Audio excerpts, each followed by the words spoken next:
effect. We have Congressman Underwood here, very, very excited. The Iowa / Illinois / University of Michigan connection going here, etc. Welcome, Congressman Underwood. Thank you. Oh, so we're here to talk Black Music Month. I'm so excited to meet you. Yeah, no, I mean, I'm excited to meet you. I did my research. The first thing that that struck me, other than you being from Illinois, representing Illinois, alumni of Michigan, was that you were AKA. Yes. And I'm a Sigma. What? Yeah, I'm a Sigma. I don't know.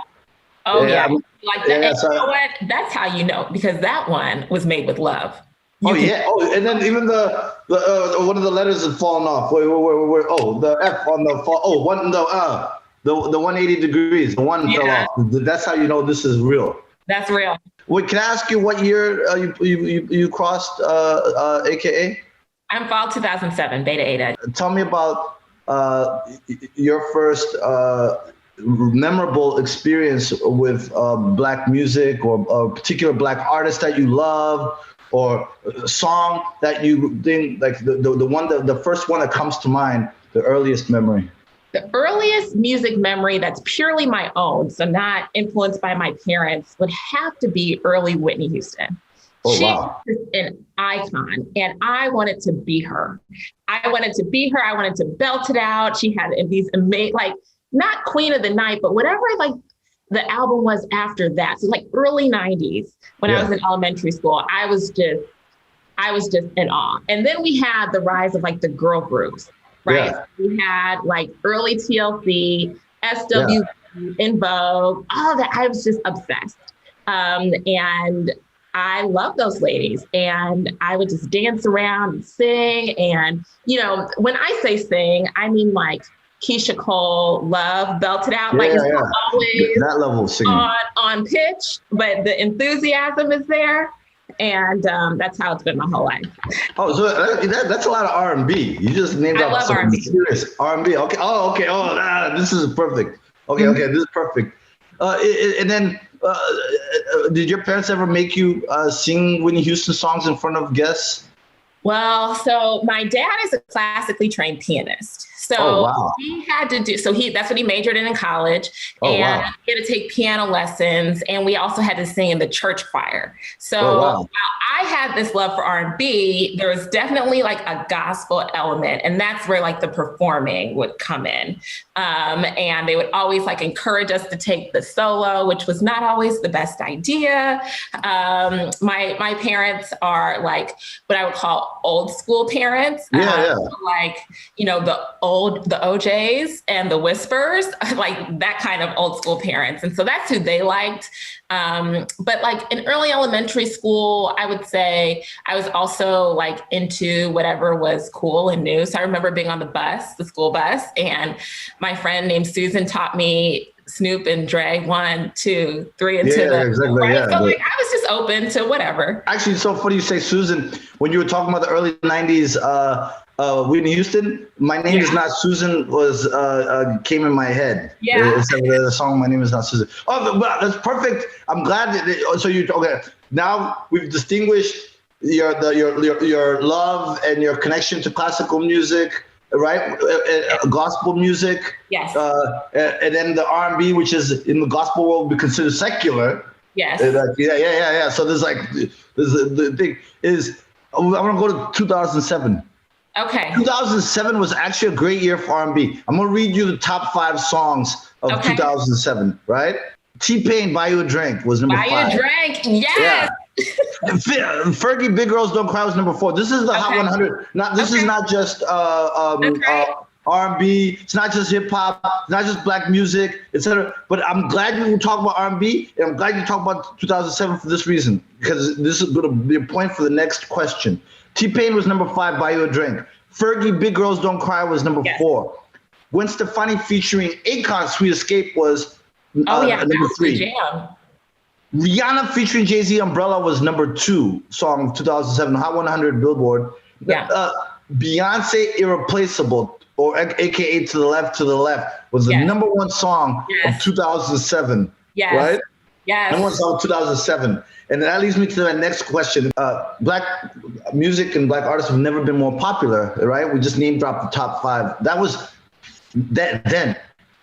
But and they're usually at the top of the charts, most streamed. But like, what do you think is different about our culture now that kind of helps explain this case? How this rise, which has been bubbling forever and ever and ever, but now is actually common knowledge, conventional wisdom about Black music being pretty much mainstream music. And this is the mainstream. Oh, we drive culture. So, I mean, the 2007, for me, my music memories are from the summer 2007. I spent that summer in Atlanta. So this is like ringtone rap. This was Soulja Boy. This was Wipe Me Down. And all the remixes to everything. This was like Neo and all his remixes to everything. This was like an incredible summer. I mean, do you remember Party Like a Rock Star? All of it. We drive culture. We also drive innovation. So this is like slightly after like the ring back. Remember when like the ring back was a thing, but like, you know, we're seeing it now with TikTok videos, and whatever can be turned into a challenge or a dance is what charts. This was kind of like the origin of that, right? Like whatever could be that ringtone or ringback was what ended up being a hit. And I love that because it's the intersection between culture, technology, music. It brings people together. And to be honest with you, it like really democratized who could be a star, right? This was like the rise of that like independent musician, producer who could upload something. It wasn't the same piracy concerns that we had like when I was in high school, but it was very much like, listen, I have a sick beat, and then you become a superstar by the end of the summer. It was great. No, you're 100% right. Technology democratized it, made it a level playing field. So it was more about what was dope, what did people want, rather than some gatekeeper in some office pushing some button, etc. You know, and that's the beautiful thing. And by the way, with you talking about Soulja Boy, Crank That, etc., is YouTube started popped off? They're like, we remember. That's how. Like I say it, I worked there. Surfing. Phenomenon. And by the way, the Swag and Surf. I was at MTV at that time. Swag and Surf video was awful. That was a horrible. Well, but it didn't speak to how big of a cultural phenomenon. Because they didn't have a budget. Because they weren't. Exactly. They weren't stars, but they created this hit that's still with us. Like at that Beyonce concert, when Beyonce Swag Surfs, it's just like this feeling comes over your whole body. Well, I got more questions because we have to actually talk about that forever, because that's a very real thing. And shout out to all the HBCUs out there that basically swagging and surfing is almost anthemic levels, etc. But what advice do you have for executives like myself that to pass along to our colleagues? Because you're an accomplished member of Congress, etc. What input do you have for us that we can pass along to our colleagues on how we can make like the energy you're describing right now with how Swag and Surf can have the most low budget, awful video, but somehow up to today is a cultural phenomenon up to today.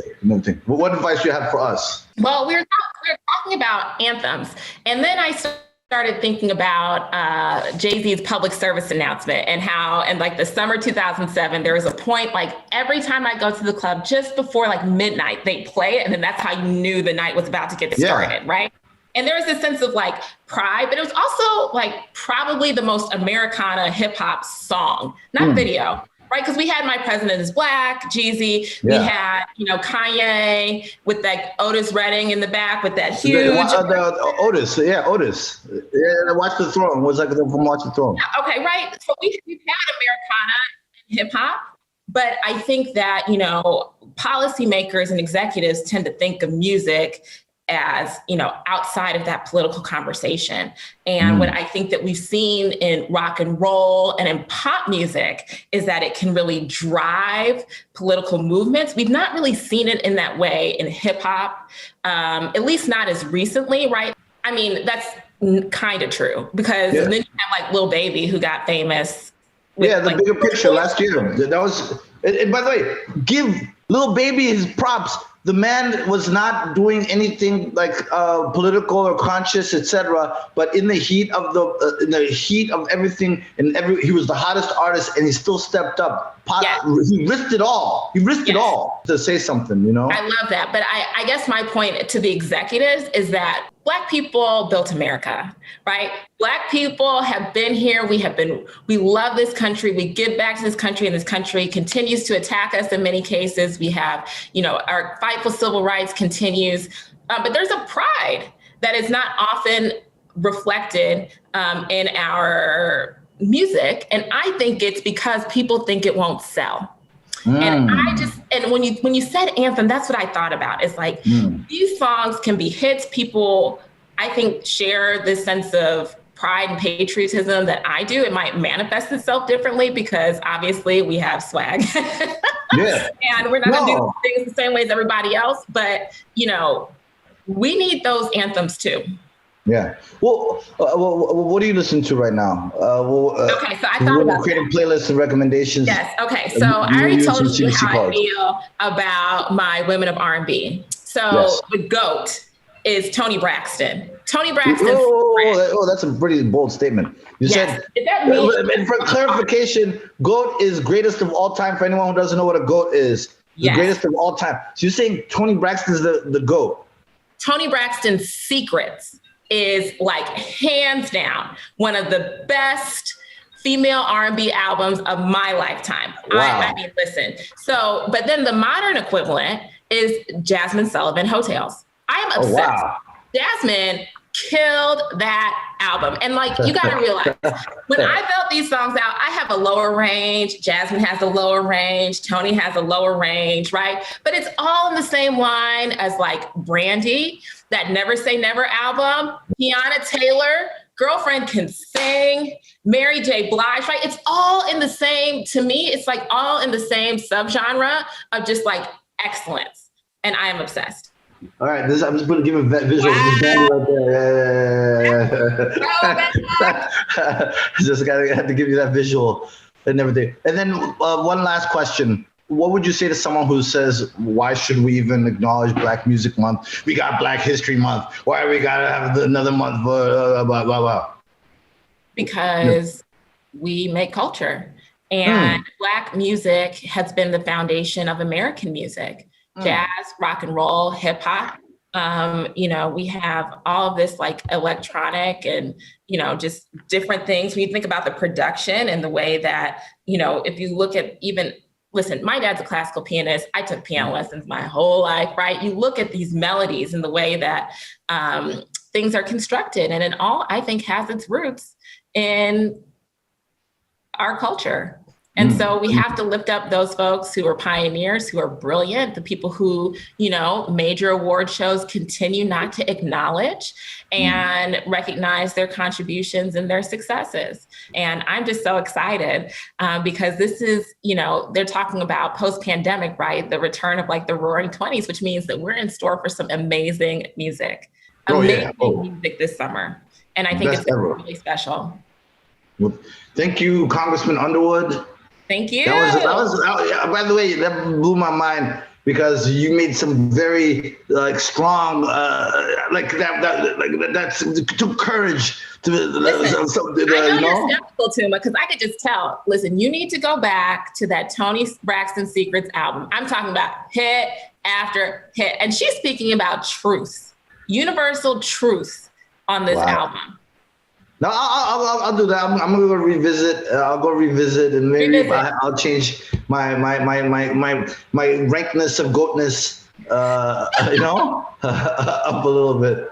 But thank you very much, Congressman Underwood. That was wonderful, and shout out to all of America and Illinois and everywhere. Yeah, and everything. Thank you.